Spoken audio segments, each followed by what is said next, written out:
صلوا علی الحبیب صلی اللہ علی محمد صلی اللہ علیہ وسلم۔ صدر الشریعہ بدر الطریقہ حضرت علامہ مولانا مفتی محمد امجد علی اعظمی علیہ رحمۃ اللہ قوی فرماتے ہیں، سب سے مقدم یہ ہے، یعنی سب سے پہلا قدم یہ ہے، سب سے فرسٹ پریورٹی جس چیز کو ہے وہ یہ ہے کہ بچوں کو قرآن مجید پڑھائیں اور دین کی ضروری باتیں سکھائی جائیں۔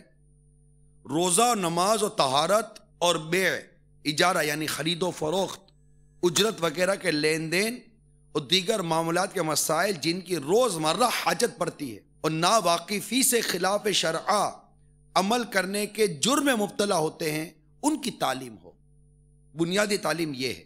اگر دیکھیں کہ بچے کو علم کی طرف رجحان یعنی میلان ہے اور سمجھدار ہے تو علم دین کی خدمت سے بڑھ کر کیا کام ہے، اور اگر استطاعت نہ ہو، قوت نہ ہو، اتنی طاقت نہ ہو تو صحیح تعلیم، عقائد اور ضروری مسائل کی تعلیم کے بعد جس جائز کام میں لگائیں اختیار ہے۔ یہ بڑی بنیادی بات میں آپ کو شرعی حکم بیان کر رہا تھا بحر شریعت کے حوالے سے جو امیر سنت نے نقل کیا ہے۔ تو عقائد مکمل بچوں کو سکھانے چاہیے کہ ہمارا عقیدہ کیا ہے، اللہ کے بارے میں، فرشتے کے بارے میں، رسولوں کے بارے میں، انبیاء کرام علیہ السلام کے بارے میں، جنت کے بارے میں، جہنم کے بارے میں، برزخ کے معاملے میں ہمارے عقائد کیا ہیں، کن عقیدوں سے ایمان مضبوط ہوتا ہے، کن عقیدوں سے ایمان برباد ہو جاتا ہے۔ کیا اتنی بنیادی بات بھی ہمیں پتہ نہیں چلے گی؟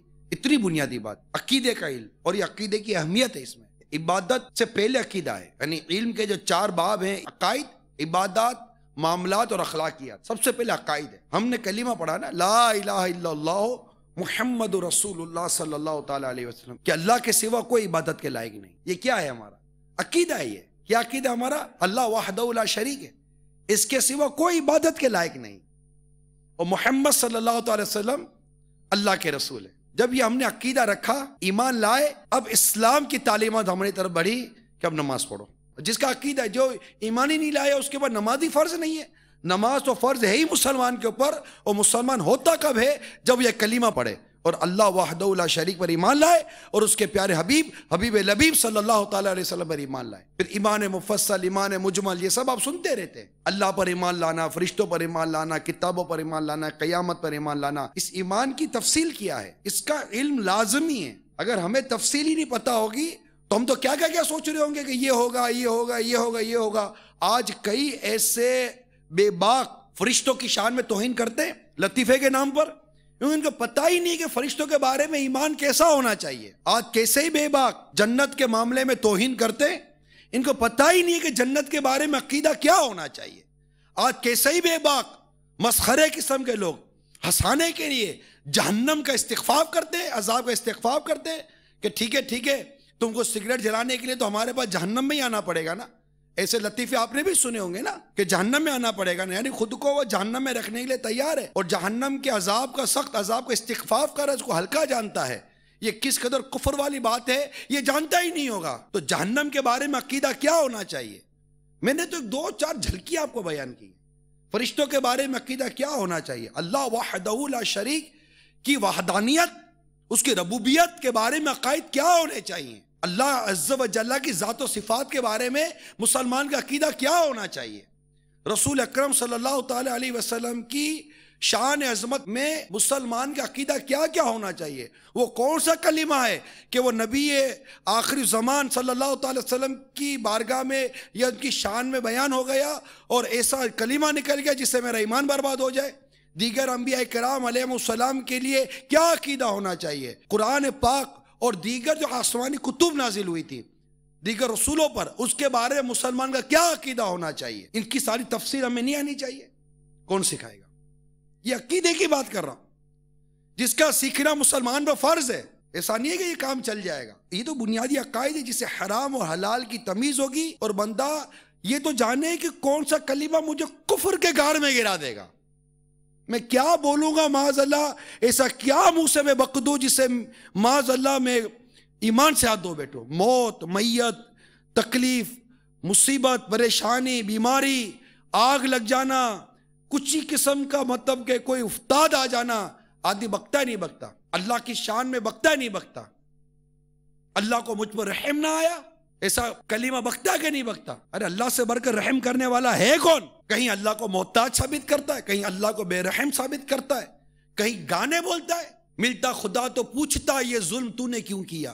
یہ گانے کے بول ہیں یا نہیں ہیں؟ دنیا بنانے والے کیا تیرے من میں سمائی، کاہے کو دنیا بنائی، یہ گانے کے بول ہیں یا نہیں ہیں؟ اب مسلمان اس بات کو گوارا کرے گا کہ کوئی میرے رب کی شان میں اس قدر بے باقی کرے، کوئی میرے رب کو یوں بولے کہ ملتا خدا تو پوچھتا یہ ظلم تو نے کیوں کیا؟ مگر بدقسمتی یہ ہے یہ کلمات کس قدر کفر کے غار میں گراتے بندے کو۔ ایسا علم نہ ہونے کی وجہ سے گھر میں سے گانے بجائے جاتے ہیں، بڑے سنتے بولتے اور بچوں سے گنگناتے ہیں۔ عقیدے کا علم نہیں ہے، عبادت کا علم نہیں ہے کہ نماز کیسے درست ہوتی ہے۔ نماز سب سے عبادت میں سب سے پہلی بات نماز ہی کی کروں نا میں، نماز کیسے درست ہوتی ہے؟ کیونکہ بچے نے تو ماں باپ کو دیکھا نا، والد صاحب نے یوں ہاتھ باندھے تھے، یوں رکوع کی تھی، یوں کھڑے ہو گئے تھے، یوں سجدہ کیا تھا، ختم۔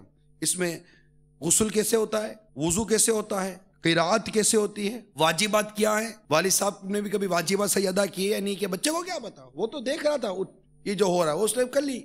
نماز ہم نے دیکھ کر سیکھی ہے کہ کیسے پڑھنی چاہیے، نماز سیکھ کر پڑھی نہیں ہے، دونوں میں بہت فرق ہے۔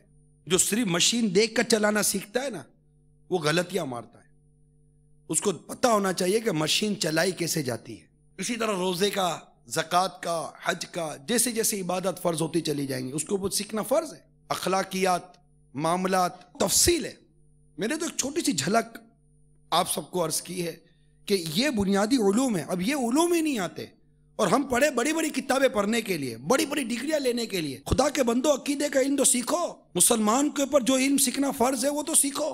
تمہیں تعلیمی اداروں کے اندر اگر کفریت پڑھائے گئے تو تمہیں پتا ہے کہ یہ کفر ہے یا نہیں ہے؟ اب تو پڑھ جاؤ گے نا۔ اس لیے بنیادی علم سیکھنا یہ سب سے پہلے ہے، اس کے بعد دیگر علوم کی طرف جانا ہے۔ کہ ایسی تعلیم حاصل کرنا جس سے کفریت پڑھائے جائیں ویسے ہی حرام ہے۔ ہمیں تو جائز کام کرنا ہے اور جائز کام میں اچھی نیتیں شامل کر کے اس کو کار ثواب بنانا ہے۔ صلوا علی الحبیب صلی اللہ علی محمد صلی اللہ علیہ وسلم۔